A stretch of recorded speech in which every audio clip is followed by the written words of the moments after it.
right. All right, so you should see my screen right now. Yep.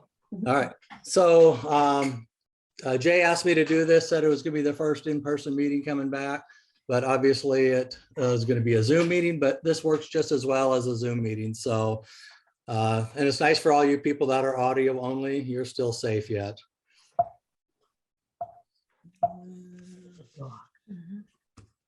Let's see here, Isaac. Hang on a second. Maybe I can do it from there. That'll work. Okay, so first I have to disclose I do have 2 dogs.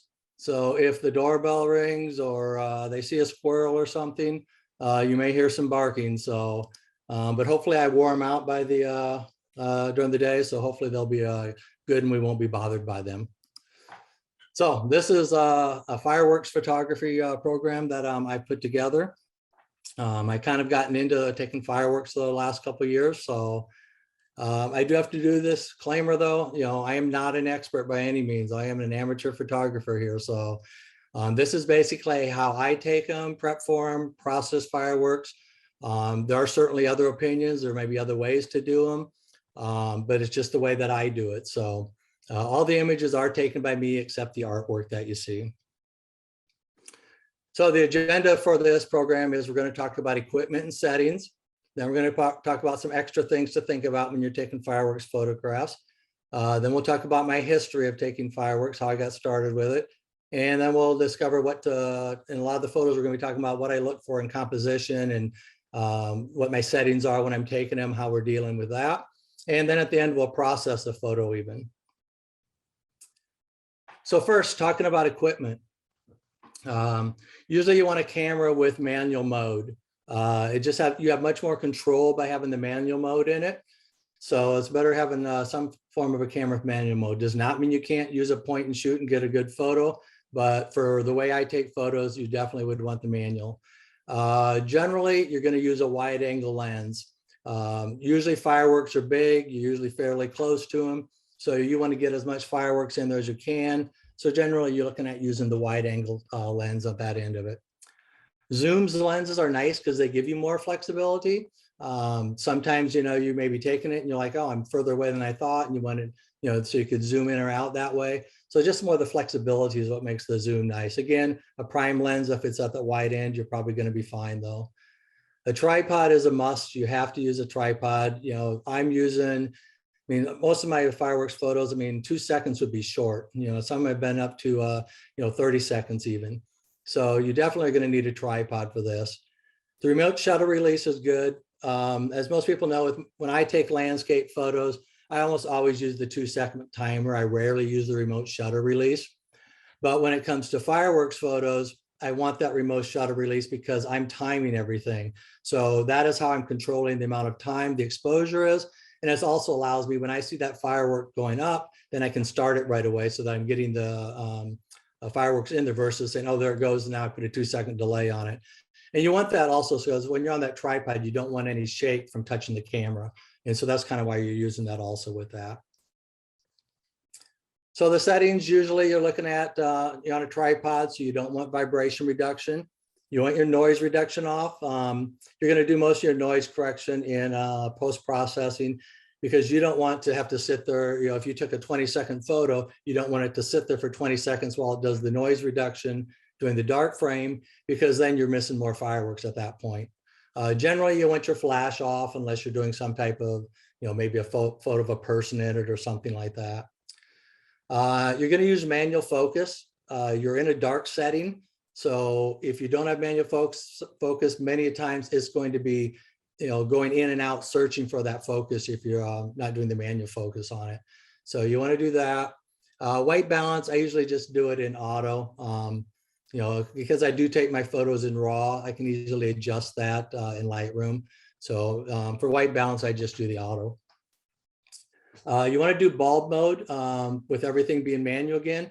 The reason you're doing the bulb mode is so again, you can control the amount of time versus putting it in manual that you want 20 seconds for the photo. You want to use that remote shutter. So that way, maybe you want it for 2 seconds, you know, maybe you want it for 10 seconds. So that way you can control that more. Apertures, I usually start around f8. And then I vary it from there depending on what I might need. But most of them you're going to see are going to be around f8. One of the things you look at, the more ambient light, it might be the higher the f-stop number you want to use. So if you're in a scene where the foreground is really bright for some reason, there's a lot of street lights on or something, then you're going to need to look at maybe moving to a higher f-stop for that. Shutter speed, again, we're in bulb mode so that we can control that shutter speed. With shutter speed, there is no one shutter speed. I can't sit here and tell you, oh, we always do 10 seconds. So some nice things, the longer the shutter speed is open, the more fireworks you can capture. So that's one reason I like to capture more than just one a lot of times. Also, the longer that shutter speed is open is going to give more exposure for your background, because you remember your background usually is fairly dark because you're in a dark place for the fireworks. And so the more exposure time you can get for that background, the more helpful it is for that. Usually watch your histogram and adjust that aperture or shutter speed based on that. So generally I'll try to set the aperture for the fireworks. And I'll show that here in a second, where I try to do the shutter speed based on the background of the scene. So if it's really dark scene, I want to make that shutter speed much longer so that way I can get more light from the darkness of that part. If it's a really bright scene, I may tend to go a shorter shutter speed to help that. Check the histogram and be ready to make quick adjustments. You know, a lot of times you're going to be making adjustments on the fly. So for example, last weekend, I was in McCausland, Iowa for their town celebration. And so you can see this photo here. I took at 20 millimeters, ISO 100. The f-stop was 5.6 with 13 seconds. So you can see I did this at a 5.6 because I was finding that the fireworks didn't seem as bright. You can see this isn't that bright of a fireworks. And so by lowering that f-stop number, I was able to get a brighter fireworks with it and then still get more foreground with it. But as the show went on, they did this one where they're doing these Roman candles. And so you can see here, this is extremely bright. And so this thing was going back and forth, you know, shoot them all off, then it would shoot them all off again. So I could get, you know, a few photos with this, but I upped the f-stop on this one because otherwise it was kind of blowing out the photo. It was just becoming too white where it was really bright at. So again, this is, you know, trying to adjust your f-stop based on the fireworks and how bright they are. So generally, like I said, most of the time you're going to be pretty good with an f8.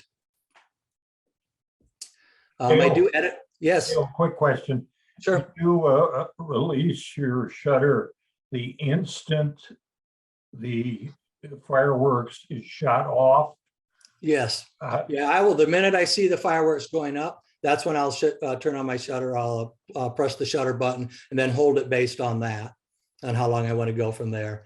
Again, the longer I can do it, you know, sometimes if I finish one, I may start another one right away, even just because that way I've got more time, maybe where there isn't even a fireworks, but I'm getting more foreground again. So I'm getting that light for the foreground. Gail, one more question before you move on. Yeah. You had said you should look at your, you know, watch your histogram to make sure it looks right. Well, what do you want us to see? I mean, is it always shifted to the left? Does it stay in the middle, or what are we going to see where it's right? Generally, I'm looking, it's usually, mine is almost always going to be shifted to the left quite a bit. I just don't want to see a real big white streak on the right side where I blew it out. Or the other thing I'm really looking forward to in that is the for blinkies. I usually have mine set on the blinkies. And so if I see those, it'll do is it'll blink if it's blowing out, like if the highlights are blown out on it, it'll be blinking. And I'm kind of watching for that a lot. That's probably one of the biggest things I'm watching for, because if I'm seeing it blown out, that means my fireworks are going to be blown out and it's going to be difficult to correct that. Thanks. Sure. I always edit my photos. I mean, that's just a given for me. You know, I'm shooting in RAW, so it gives me more flexibility to do the editing. We're at the end, I'm going to edit a photo for you, but generally the things I'm decreasing highlights, I'm increasing shadows, adjusting the whites and blacks to get some contrast. I'll increase the contrast in a little bit. I'm usually really big on adding clarity to mine. I like to increase the vibrance because I want to see, you know, more color to my fireworks. And a lot of times they'll end up doing a lot of local adjustments. So like in this one, you can see the fireworks. I probably did a local adjustment over the fireworks there just to get the a more color out of them and everything. So, you know, there are other methods to do it. I mean, I've heard of the black card method where you put a black card in front of the fireworks. Then when another one goes off, you remove it and do another fireworks with it. I think that's good if you're just going for fireworks maybe, but in our case, you know, I'm trying to create a whole scene for it. And so therefore that's not going to be as ideal for me. I want more light coming in while the fireworks aren't even present. You might be able to merge photos where maybe you could take the photo in a blue hour and then merge the fireworks in there, but that's way beyond my capability of Photoshop. So you're not going to see any merging ones here. So some things to think about, you know, do not cut off part of the fireworks, you know, either use a wider lens or back further from the fireworks. You know, so in this case, you can see the fireworks kind of got cut off in the top, looks kind of awkward. But now that I say that, you know, maybe it's acceptable to cut off part of the fireworks. You know, this one's not so bad if you can fill the sky. You know, this one I'm 16 millimeters and I'm unable to back up any further. So I'm kind of stuck in this spot. But you can see what I did on this one is I've cut the fireworks off, but I've kind of cut them off evenly, you know, on both sides, on the top. And I think if you do something like that, I think it makes it more acceptable and people won't, you know, it still makes a good photo then. So, but just don't cut off like just the top of it, because then it looks like you miss part of it. Smoke can be your enemy. So a lot of times when you're at a show, if you can, you want to try to position yourself so that the smoke's blown away from you.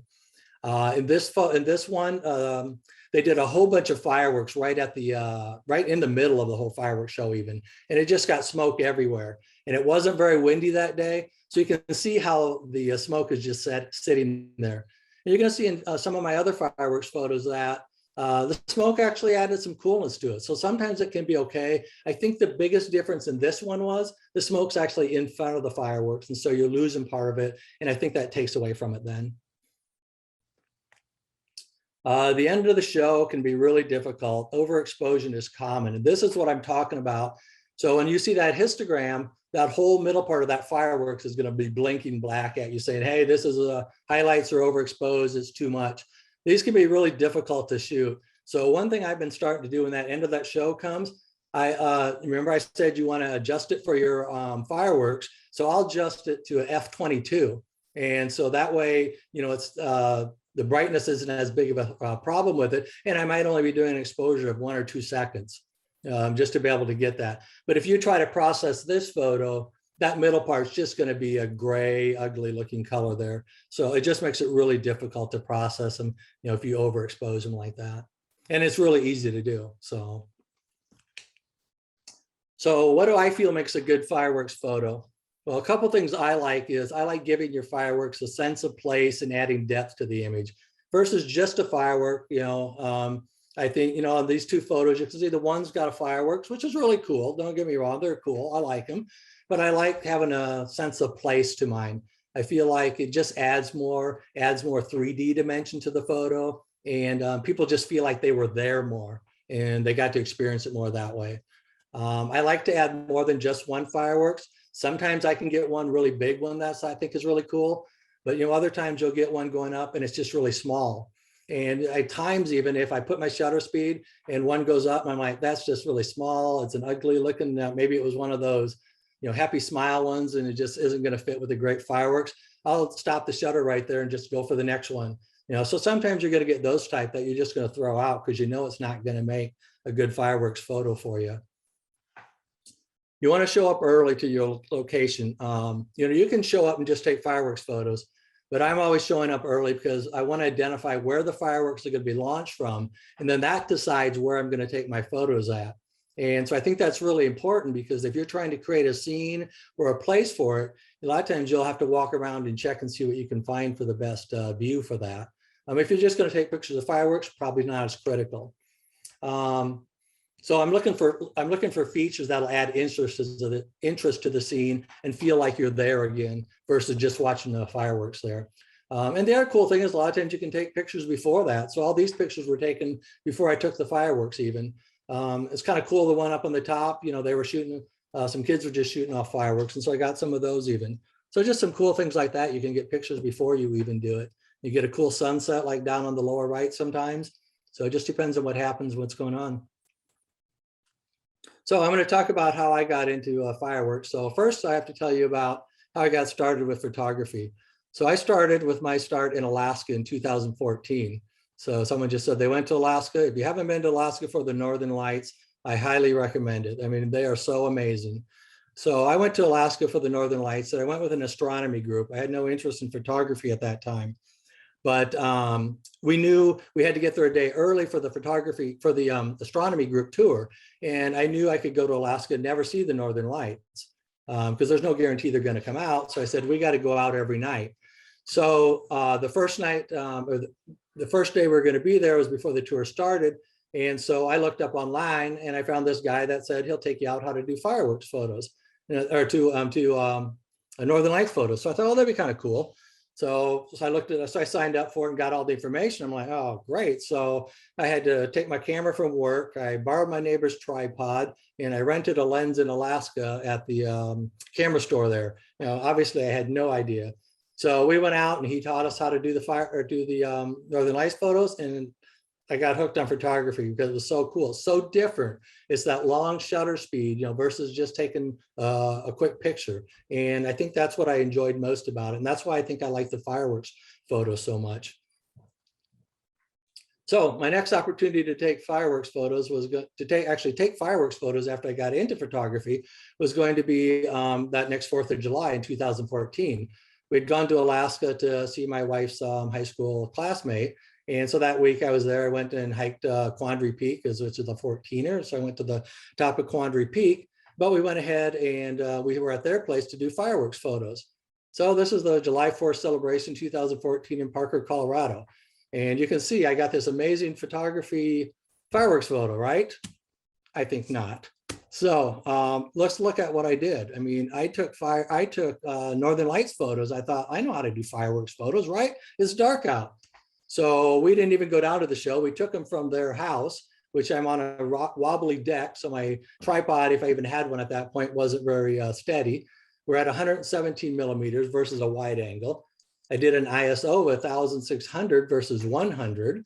So, you know, that's throwing it off. We're at F9, at least I got that part right. And I only did 1 second, you know, which is a short time. So you can see, you know, I wasn't doing anything right for my photography with that.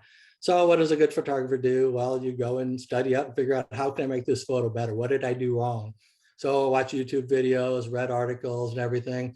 So the next opportunity came on New Year's Eve, Tax Slayer Bowl game, went to the bowl game, first Iowa bowl game I ever went to. So the best thing that came out of it was the fireworks photos, because we lost to Tennessee really bad at that game. So this is the fireworks photo I got in Jacksonville, Florida. So now you can see I'm at 18 millimeters. So I got my wide angle. I'm back at ISO 100, f-stop 8 in 7.5 seconds. So much better, you know, looking what I'm looking for. Found the scene with the bridge. I was lucky that the bridge was up so you can actually see the other bridge in the background. The foreground is cool with the, you know, nice reflection of the fireworks in the water. So, you know, you look for the scene, you figure it out, and it actually worked out really well with that. So in 2015, the next year, I'm like, well, you know, we might as well try it again. So the 4th of July that year, I went to red, white, and boom. And so here you can see my settings are, you know, pretty good with that. I did up the f-stop a little this because I was further away. You can see I'm at 41 millimeters. I'm actually on the north side of the Centennial Bridge. And so, but I'm including lots of fireworks. It's kind of cool, got reflection of the water again. So, you know, it actually, you know, it was pretty good. When I look at it now, I probably could have gone down to an F8 maybe with it and still been okay with the fireworks. Maybe got a little bit more time-wise, but because I don't have much of my scene at this point, you know, I was still more about taking fireworks and getting the whole scene into the fireworks. So in 2016, that 4th of July, I ended up being in Mount Rainier on a Sierra Club hike. And so I was doing the Sierra Club doing the hiking. I did my photography. I was doing it. So I got this cool picture of Mount Rainier, but no fireworks. But later, my wife got invited to a friend of hers down to Centralia, Illinois, for the Balloon Festival. And if you've never been to their Balloon Festival, highly recommend it. It's really a good balloon festival, lots of balloons. and they do it over this lake. And so you get some cool reflection photos and stuff. So just a cool spot, but they do fireworks after that. So I was able to try to do some more fireworks. So again, you can see my settings are pretty decent. I dropped my f-stop a little bit. That middle one might be blowing out a little bit, so I might have been better at an f8. So I'm still kind of learning fireworks photos.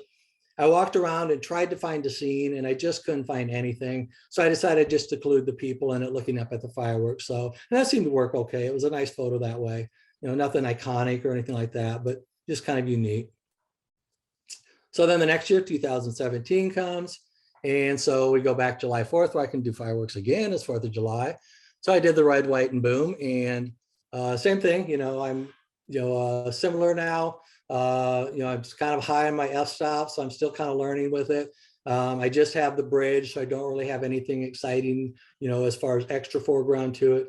The fireworks, I think at this point, I was still using my crop sensor and everything on it.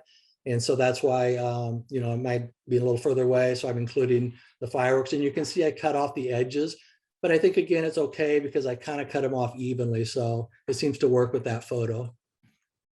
So after that one, I went and did the Bettendorf ones, and man, I searched and searched. I'm thinking there's this huge park. There ought to be somewhere cool to, find some fireworks photos here. And, I just couldn't find anything. So again, I took some of the people. But you can see I'm at F14. I'm probably too high. I'm kind of learning that, maybe I need to go back and review my fireworks photos before I go out and take more of them. So, because I had a pretty high f-stop here, although there were a lot of fireworks in that photo, but they probably were all taking it, all going off at different times, not all at once. So 2018, I decided, I'm going to do some fireworks photos. I kind of liked it, like those long shutter speeds. It's kind of fun to do. So I'm going to make a whole week of it and do it. And so again, this time I kind of studied up again, reviewed where I should be, looked at how to take the fireworks photos again, and decided I'm going to do the 4th of July week with fireworks.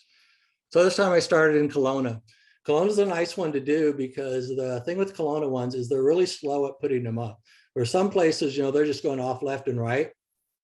In Colona, they're fairly slow. So you can see I probably got, 3 or 4 fireworks in this one, but I'm at 14 seconds. So I had a lot more time in between. So that way I could get a longer time to get more of the fireworks in there. And you can see now how I'm starting to build more into the scene and making it more about putting me in the place of the fireworks rather than just the fireworks itself. So this is taken on the Hennepin Canal. And I was actually basically on the culvert up from the fireworks. And again, I walked along the whole canal. I walked way down to the end. I thought, there's the old lock down there. I thought maybe the lock with the fireworks, would be cool. But it looked like the trees were going to be too much in the way. It was too far away. So I came up here and ended up doing it here. And that seemed to work really well. I love getting the reflections of fireworks. I think that really adds to it. So you can see the settings are close to where I've been, saying to kind of set them at. So it usually works really well. And on this one, you can see a little smoke on the right side, but I really think that's really cool because I think the colors of that fireworks reflecting into the smoke kind of added to this one, and it's not inhibiting the fireworks themselves at all. So the next night we go to red, white, and boom again. And on this one now, remember how before all the other ones were just with the water. So now I'm kind of grabbing the foreground, trying to say, let's widen this out. Let's get the whole bridge in there. Let's get the, the foreground where I can feel a place like I'm here watching the fireworks with the person taking it versus, just seeing the fireworks. And so good settings, 20 millimeters, ISO 100, f8, 15 seconds. So one of the things I did on this photo, I put it on my Facebook page and somebody commented, oh, it is so nice that they replaced all the light bulbs for the fireworks. So I had to tell them in all honesty that I replaced the light bulbs in Lightroom by cloning it in.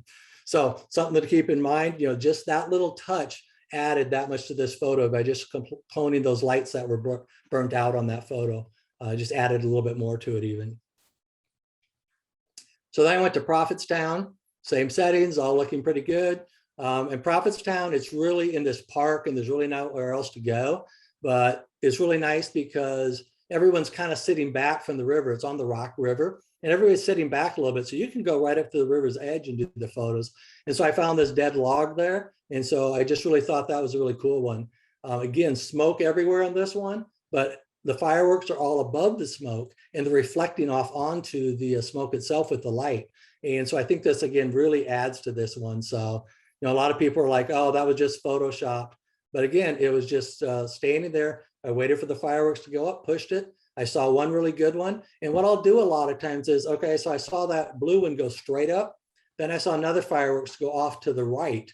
I'm like, perfect, it's not going to be over the top of that one. Let the shutter go. Then I saw a little one go up and stop partway.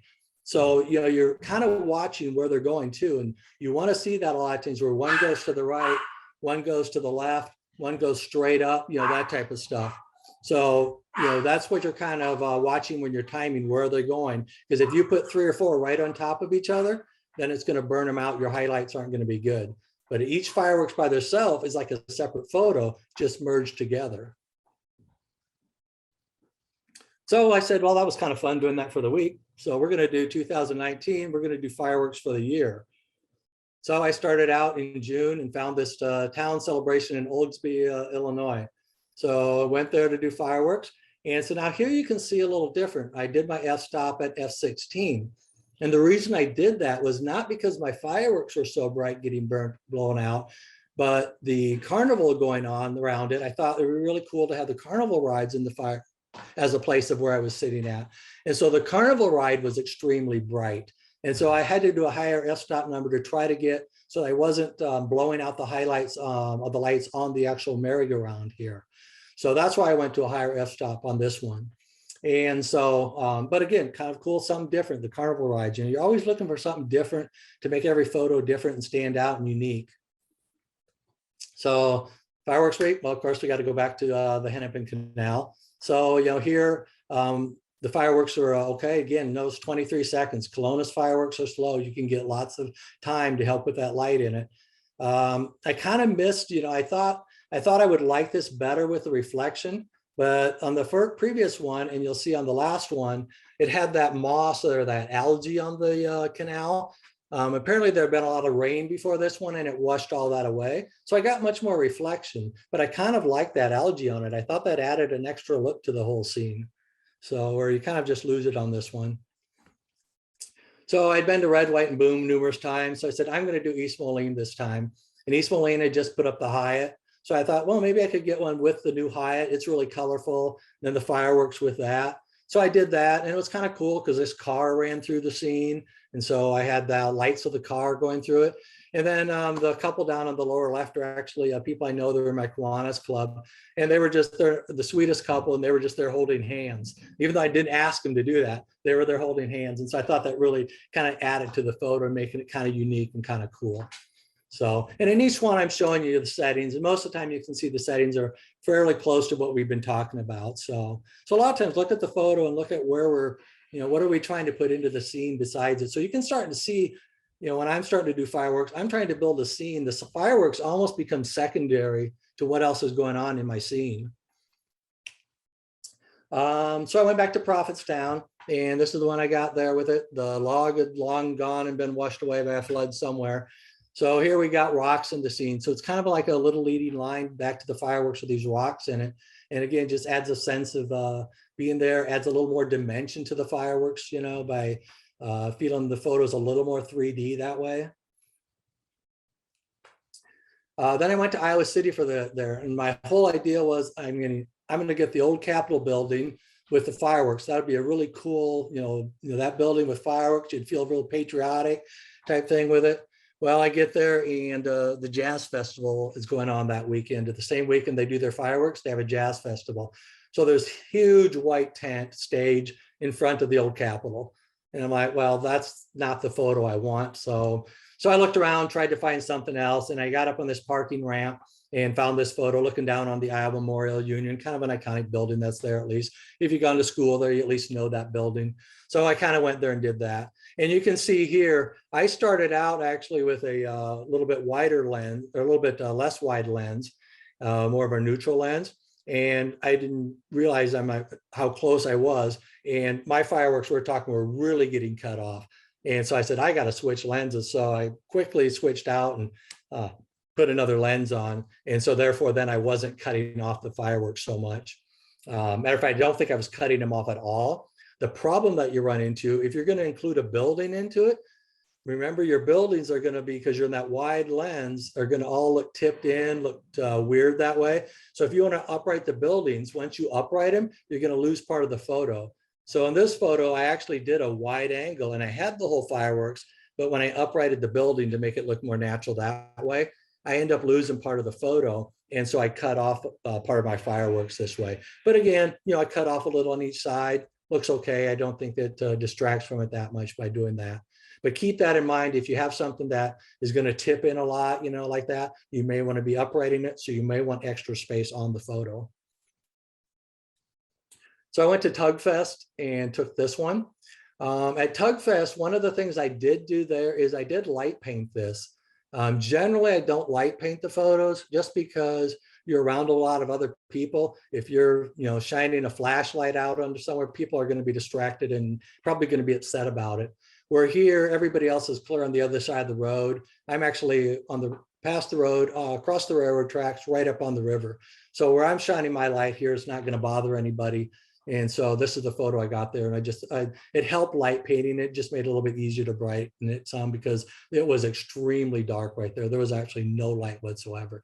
And I really wanted to get these flowers in it.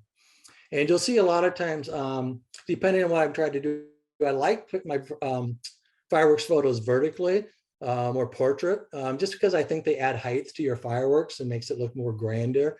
But sometimes if I'm trying to get more of a scene where I want the bridge, everything in, you're going to see a lot more landscaping. And so a lot of mine have gone more to landscape, but this one, because it was more the flowers I was going for, I didn't need the landscape part with it. And I could do that, making it much taller. However, this is more of a panoramic, 1x2 even. Question, Dale, Yes. on Yes. that last, can you go back to that last sentence there? Mm-hmm. Okay, so you had a 9-second, you're open for the exposure. Yep. How long did you light paint those?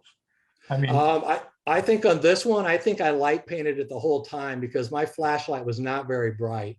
So what I think I did is I light painted it on the flowers, and then for a little bit, then I did the whole thing up on the lily pads, because the lily pads were the darkest spot. The flowers being lighter and purple tended to grab the light pretty well, but the lily pads were really difficult. So I really tried to concentrate on putting it up on the lily pads up there.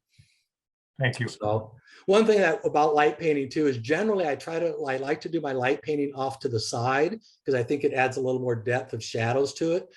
But when you're tethered to the tripod with a remote shutter, sometimes that gets kind of hard. I'll try to get to the side as much as I can, but sometimes that can be challenging. So the next one we went was the lighting of the Christmas tree in Moline. And, a lot of festivals are going to be done. 4th of July is done. But if you're thinking about fireworks, this is one that you could go down and take fireworks at. So this is one I said I had no idea. Are they shooting them off of the river? Are they shooting them off up in the hill? I had no idea where they're shooting them. So I walked and walked and walked everywhere trying to figure out where am I going to shoot these from. And then I thought, well, I did the, in Iowa City, I did it off the parking lot ramp.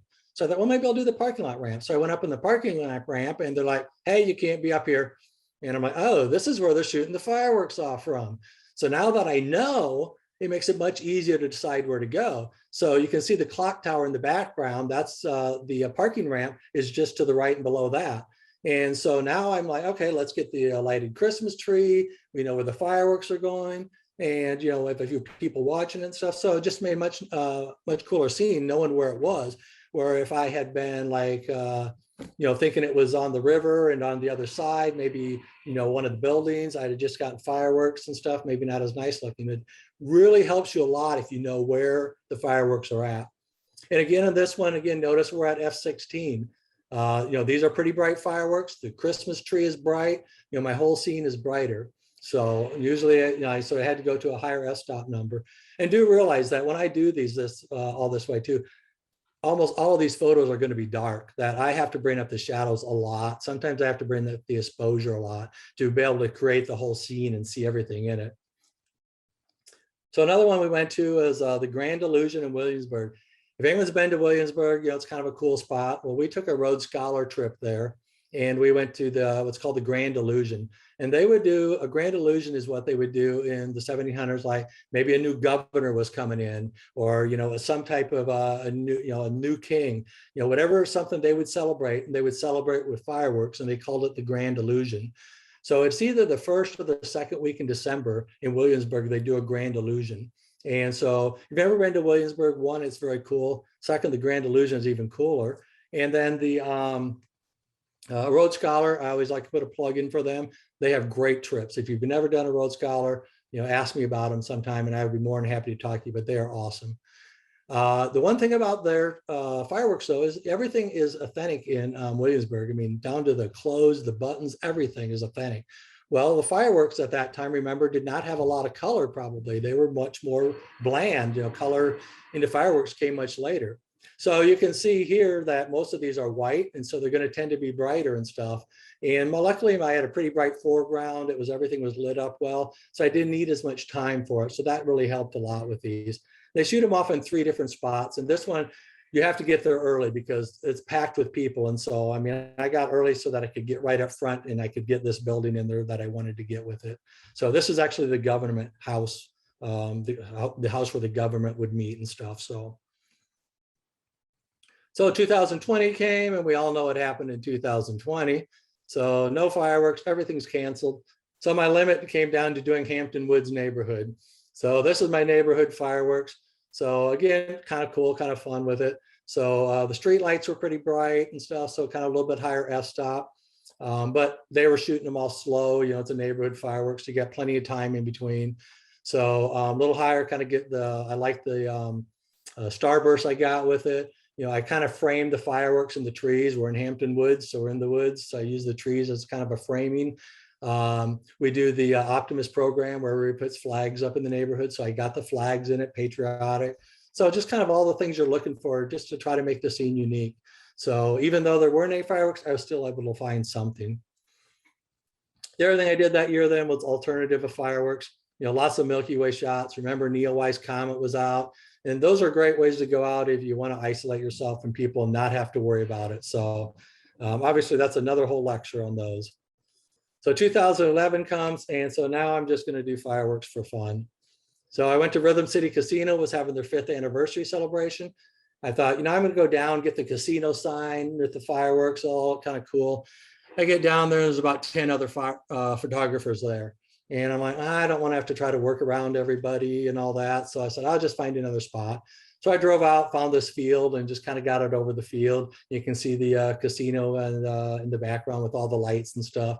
And so it worked out really cool. And I like the photo. I like the fireworks a lot just because it was that blue color and just so symmetrical. It just really worked out really well. Again, I had it up for 26 seconds. So there's probably, 3 or 4 fireworks in that one photo, even though it looks like mostly that big one. One of my favorite ones was in Atalissa. It's just a little town out in the middle of nowhere. Matter of fact, you get off the interstate exit for it. You go about a mile on a regular road, turns to dirt, and you go on dirt for about 6 miles. And then it turns into pavement again for a couple miles till you get to town. Nice thing about it is if you've been at Red, White, and Blue, boom, takes you an hour to get out of there. This one, you get done, you get in your car and just drive out. There's hardly anybody there. So this one, when I got there, automatically knew. I saw where the fireworks were going to be putting off when I came in. I saw these old grain bins and the railroad tracks. I mean, I love grain bins and old barns and stuff. So this was a no-brainer for me. That nice leading line with the railroad tracks, and then just the reflection of everything with the lights of the fireworks and everything. Some people underneath the trees watching it and stuff.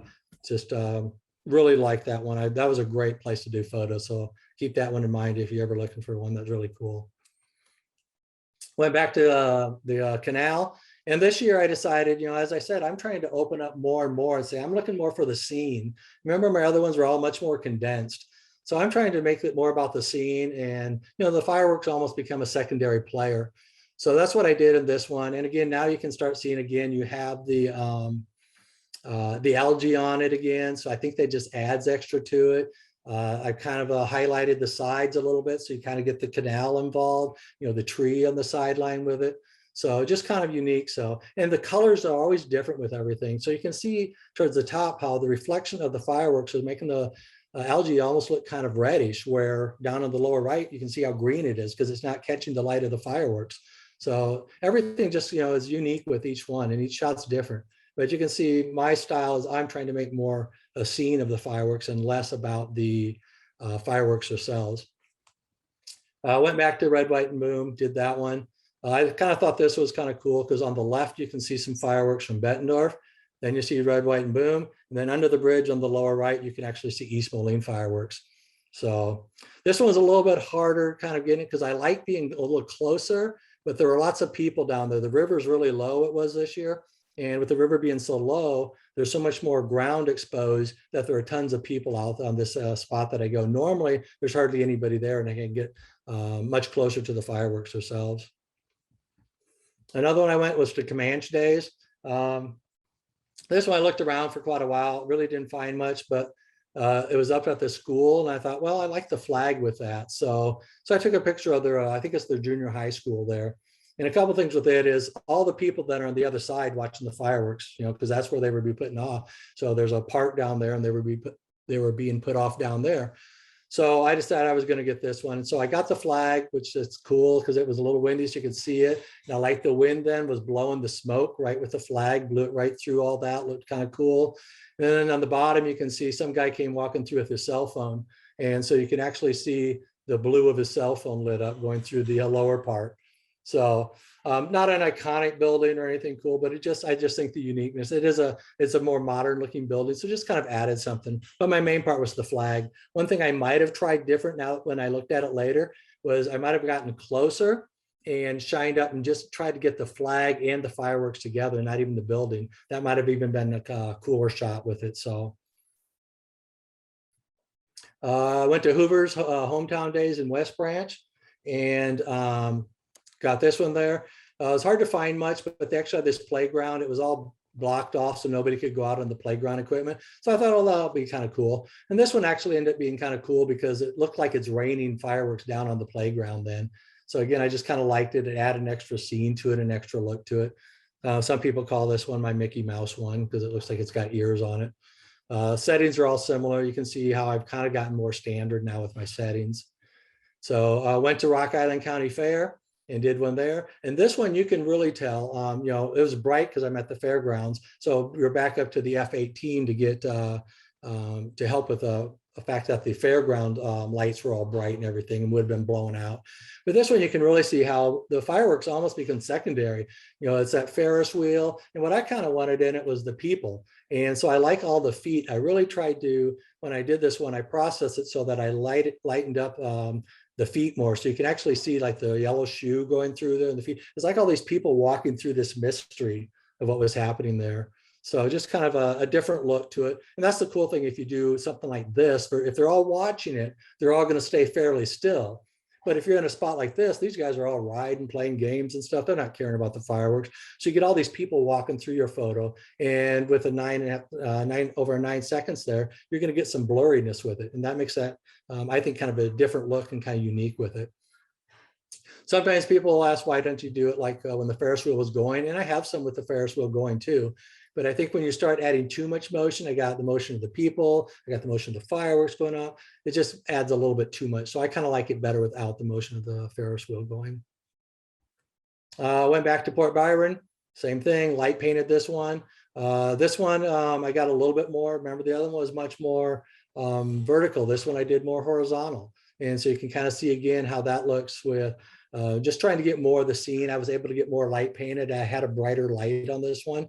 And so I was able to get more of the lily pads. There were more flowers this year than there was the last year. We even got a few yellow flowers in there. So again, just kind of adds that unique perspective of being there. All right, so Lightroom processing. So I'm going to see if I can bring up a photo here. So this is the one I took of the canal. So I'm just going to kind of walk through what I would do when I process this photo in Lightroom to kind of show you an idea of what I do.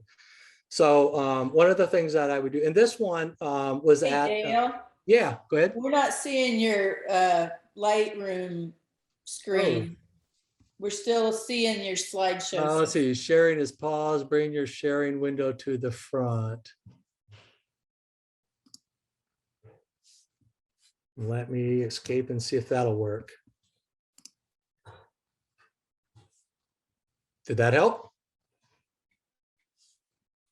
No, we don't see, I see just the club members now. Hang on a second.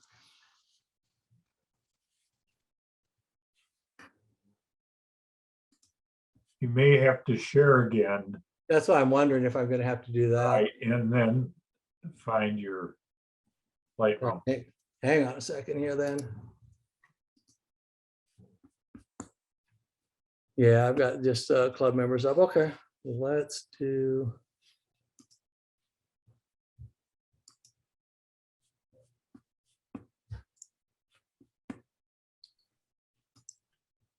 How about now? Perfect. You got it? Yep. Awesome. All right. So this is the one I took in the canal. So we're going to just kind of show you what I do with that. So first thing, this one, you know, if you look at the histogram on the right, it's not blown out at all. So I probably could have made this one a little bit lighter, and which would have helped it a little bit more, but it is in the very center, a little bit, you know, whiter there. So it's hard to say, but if I maybe would have made a little lower f-stop, I think I was at f10 on this. So if I would have gone down a little lower, I might have been made it a little bit easier to see more. It would have been quite so dark. The first thing I'm going to do is I'm just going to bring the shadows all the way up as much as I can to get as much as that. And you can see it's not bringing it a lot yet, but I had a lot of time on it. So that means there's a lot of data in there yet. So then I'm just going to bring up my exposure some so that I can actually see where I'm at and what we're looking at then. So when I see it, bring the exposure up, you can see now it's starting to blow things out again. So now I'm going to have to bring the highlights down to kind of bring those back so that I kind of have the fireworks in with that more. So now that I can actually see the photo a little bit more, then I'm going to go in and crop it. I'll tend to do my crop right away because I don't want to, there's things if I'm going to crop it out, I don't have to worry about it or deal with them. So because I am trying to make this about the scene of the canal itself, I kind of gone to liking these 16:9 some. So I'm actually going to crop it into that, and we'll just make sure we got the top of the fireworks. The other thing I'm going to do is if on the left, we've got that really bright blue light, and I don't like that blue light in there and I don't have to deal with it. So I'm going to take it and that sign out, and I'm just going to crop it in to get rid of that. And on the right side, they always say, check your borders. You can see I got a little extra tree over there. So we're just going to crop that in a little bit and take that tree out there. And then we'll center so that we got the whole fireworks in there at least, and looks reasonable with that. Might be tipped a little. So let's just tip it a little bit that way. So that's kind of the fireworks and that we're going to work with from there. So I'm going to tip it just a little bit more, level it a little more. So from here then, what I'll start doing is adding some things. So I'm going to add some clarity to it because I like I said, my clarity. I'm going to add some vibrance to it just to give it a little bit more with that.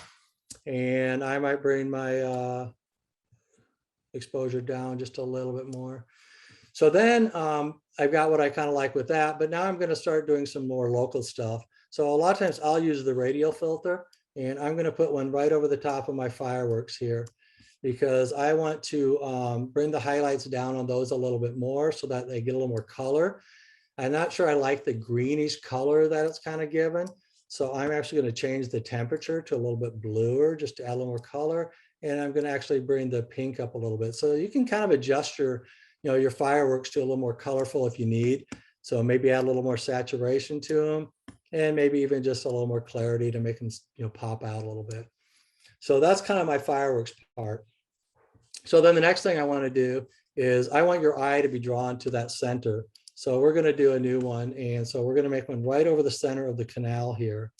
And with that one, I'm definitely going to up the exposure some, so that way your eye kind of gets drawn to that. You know, if I feel like I get too much exposure sometimes too, I can bring the highlights down, but it still allows you to look down the center of that. And sometimes with those types there, I might bring up my temperature a little bit just to make it a little bit warmer. Then the other thing on the, go to the right side, we're going to add a new one over there, but we're actually going to darken that because my eye gets drawn over to this green over here. And I don't want that to be where it's getting drawn. So we're just going to go over there and put one and make it darker so that we can darken that whole scene. Remember I said it's about the canal though, so we're going to add another one. And this one, we're going to lighten it and we're going to put it over these people right here. So that way we can kind of see them a little bit more. So, and again, since it's kind of brightening those a little, I'll bring the highlights down a little bit to help with that. And I'm going to warm it up a little bit too. Just kind of keep, I like the, that part to be a little warmer with it. So, and when I'm actually duplicate that, so you can actually hit control and click it and you can actually duplicate it. And then I can just bring one over here too and do the same thing over here and have one over here to lighten that up a little bit. So, other things I might do, usually I try to make my lower part a little darker. So a lot of times I'll do a radial filter, or excuse me, a gradiated filter, and I will come down to the bottom and I'll just put one on the bottom just to kind of darken it, to pull my eye up always. I don't want my eye going down with that. So I'll tend to darken that just enough to keep your eye up there. Other things. So that's actually looking pretty good. I might do one more radial filter. I like the green a lot here. So I might do a radial filter. It's kind of almost a leading line. So I might do one to actually lighten that green just a little bit there to kind of lead my eye up into the photo up there that way. So those are some of the things that I'm going to look at doing. Hey, Dale, Yeah. when you choose the blending mode for the radial filter, I can't see where your arrow, your pointer is going to choose the blending mode. Where is that? Let's see here. I'm not sure. What do you mean by blending mode?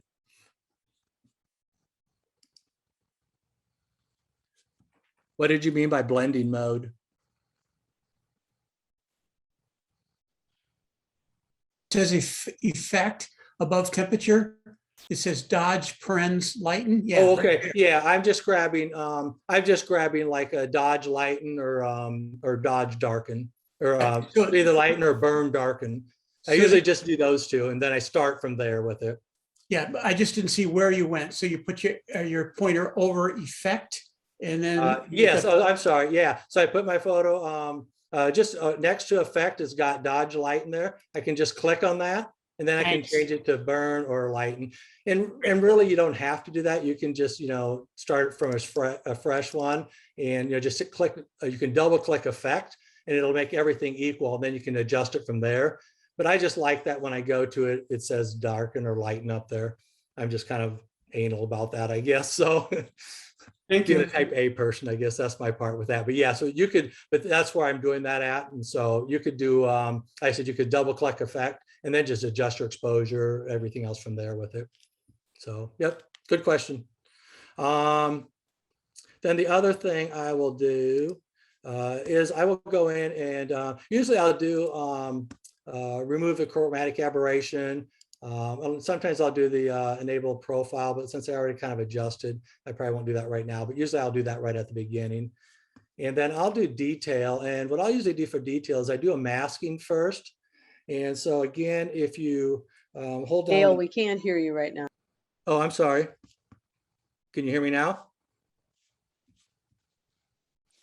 I can hear you, Yeah. Dale. I'm not sure why Audrey's having trouble, but it's Okay. coming I can through hear for you. me. Okay, you can hear me okay though? Okay. Okay, All right, so I'll use the masking. If you hold down the option key on the Mac, and I'm not sure what Windows, which one it is. I'm sure someone else can say what it is there, but if you hold that down, you click on everything and go white, and you can pull your masking over then, and you can see how it gets darker. So basically everything that becomes dark won't be sharpened then.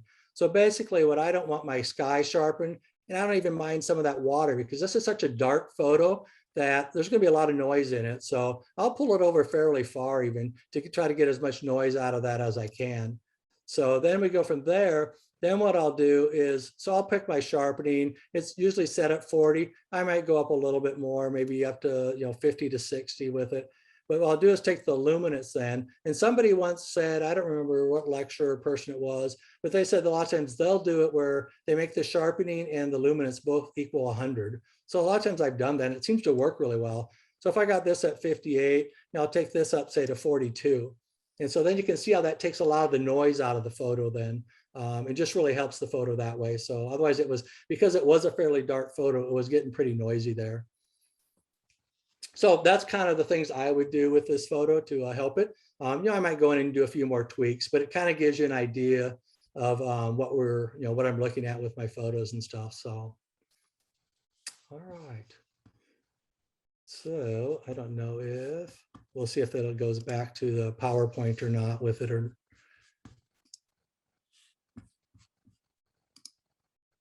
So is my PowerPoint up or? Yes, it's it not. is. All right. So for fireworks photo opportunities, you know, usually what I've done is I go to do a search on Google. And so I'll put in like fireworks displays, Iowa 2021, and you'll be surprised how many you get, or maybe you'll put in for Illinois. Or if you're going somewhere, see if there's any fireworks there. But, you know, obviously we all know the biggest one is going to be around 4th of July, or these small town celebrations. A lot of times will have fireworks, or come Christmas, New Year's, things like that. You can find fireworks photo, places. So, but there's always amazing places to go for looking for fireworks. So, you know, I said, and then when you get there, look for the scene. You'll find it, you know, it just adds so much to it, makes it so cool. So that's kind of my presentation. So thank you. And does anyone have any questions? Yeah, Dale J, would it be okay if we put this as a reference on our website, your program? Sure, Great. not a problem.